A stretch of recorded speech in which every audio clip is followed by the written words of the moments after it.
Operaciones con vectores. Suma y resta de vectores. Se tienen dos métodos para las operaciones de adición y sustracción de vectores, siendo estos el método geométrico y el método analítico. El método geométrico es usado para sumar dos o más vectores. Se trasladan los vectores de modo que queden ubicados uno a continuación del otro, manteniendo los tamaños y las direcciones. El vector suma se obtiene trazando un vector desde el extremo inicial de un vector al extremo final del último vector.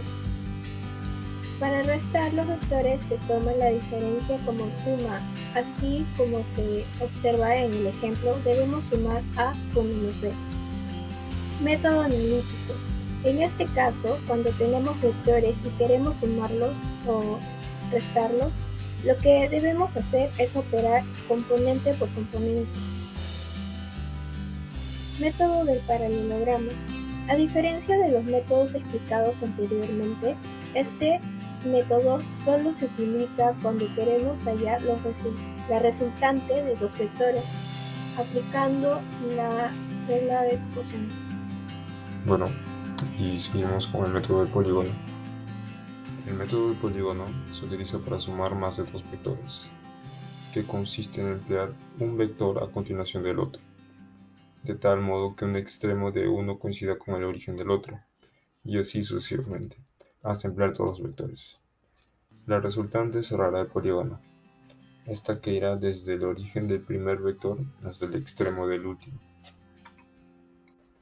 Vamos con el vector unitario. Bueno, un vector unitario es un vector sin dimensiones que tiene una magnitud de exactamente 1. Los vectores unitarios se usan para especificar una dirección conocida y no tienen otro significado físico. Son útiles exclusivamente como una convención para describir una dirección en el espacio. Se usarán, por ejemplo, símbolos como la I, J y K para representar los vectores unitarios que apuntan a las direcciones X, Y y Z, respectivamente, ¿no? Con eso finalizamos vectores unitarios.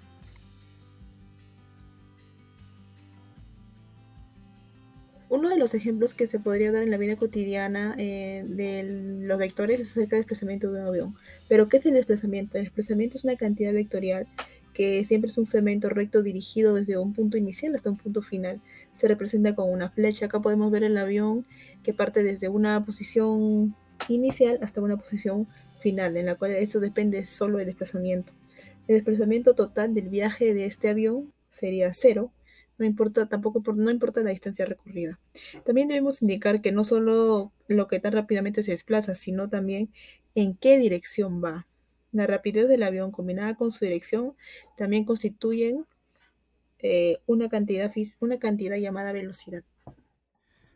En el caso de un tiro libre, se produce lo que se conoce como el efecto Magnus. El efecto Magnus consiste en que la rotación del objeto se ve afectada en su trayectoria por este mismo, solamente a través de un fluido, en este caso el aire. Como podemos ver desde nuestra perspectiva, el balón parte con un módulo de más x y más y, pero al darse el efecto Magnus, al final de la trayectoria el balón tendrá un módulo de menos x menos y.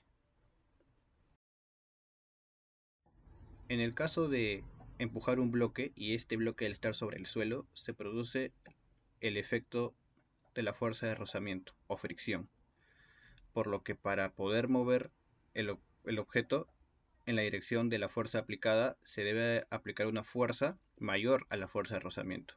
¿Y esto por qué se debe? Se debe a que en términos vectoriales la fuerza de rozamiento es contraria a la fuerza aplicada sobre el objeto, por lo que se podría decir que la fuerza aplicada en el caso de la imagen sería más x y la fuerza de rozamiento es menos x.